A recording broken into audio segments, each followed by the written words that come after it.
les esclaves aux maîtres. Il existe cependant un certain lien d'idées avec la section précédente également, et surtout avec l'encouragement d'un enthousiasme chrétien dans la dernière clause.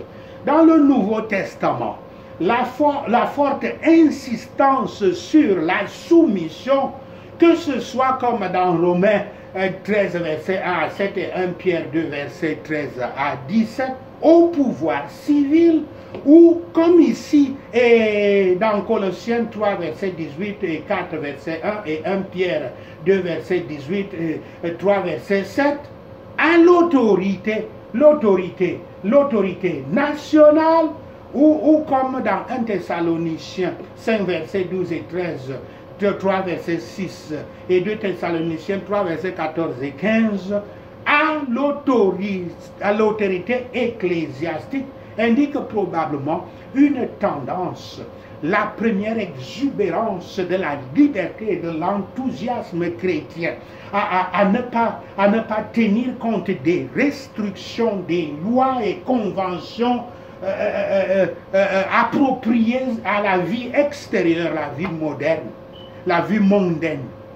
C'est pourquoi la prudence générale de l'apôtre Paul est ici une préfiguration de l'enseignement plus détaillé de la subjection qui suit dans les versets suivants. Ceci est une courte répétition de la fin à laquelle toutes choses doivent être référées afin de se servir les uns les autres pour l'amour de Yahweh. Tous les hommes de Yahweh, tous les hommes et femmes de Yahweh ont des raisons de chanter de joie. Bien que nous ne chantions pas toujours, nous devrions toujours remercier. Nous ne devrions jamais manquer de disposition pour ce devoir. Comme nous ne manquons jamais de matière pour lui ce devoir tout au long de notre vie. Nous ne devons pas. Toujours, même dans les épreuves et les afflictions, et pour toutes choses, étant satisfaits de leur intention d'amour et leur bonne tendance, Yahweh empêche les croyants de pécher contre lui et les engage à se soumettre les uns aux autres dans tout ce qu'il a commandé, à promouvoir sa gloire et à s'acquitter de leurs devoirs les uns envers les autres. Sachez ceci et le Seigneur Yahweh vous bénira. Prenons ces points de prière. Prions pour la direction divine de nos pas. Prions. Nous prierons les psaumes 23, 119 et 62, quelques versets. 23 étant en entier. Yahweh est un rocher solide sous mes pieds, un souffle pour mon âme, un château imprenable. Je suis voué à la vie.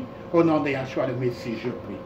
La parole de Yahweh est une lampe pour mes pieds et une lumière pour mon sentier. Au nom de Yahshua le Messie, je prie.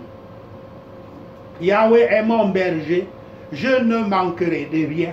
Au nom de Yahshua le Messie, je prie. Yahweh me fait coucher dans les verts pâturages. Il me conduit au bord des eaux calmes. Au nom de Yahshua le Messie, je prie. Yahweh rétablit mon âme. Il me conduit dans les sentiers de la justice à cause de son nom. Au nom de Yahshua le Messie, je prie. Bien que je marche dans la vallée de l'ombre de la mort, je ne craindrai aucun mal, car tu es avec moi. Ta houlette et ton bâton me reconfortent. Au nom de Yahshua le Messie, je prie.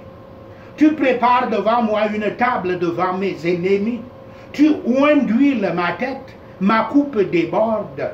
Au nom de Yahshua le Messie, je prie. La bonté et la miséricorde me suivront tous les jours de ma vie et j'habiterai pour toujours dans la maison de Yahweh. Au nom de Yahshua le Messie, je prie. Heureux ceux qui ne sont pas souillés dans le chemin, qui respectent la loi de Yahweh. Au nom de Yahshua le Messie, je prie. Heureux ceux qui gardent ses témoignages et qui le cherchent de tout leur cœur. Au nom de Yahshua le Messie, je prie. Ils ne commettent aucune iniquité. Ils marchent dans ses voies.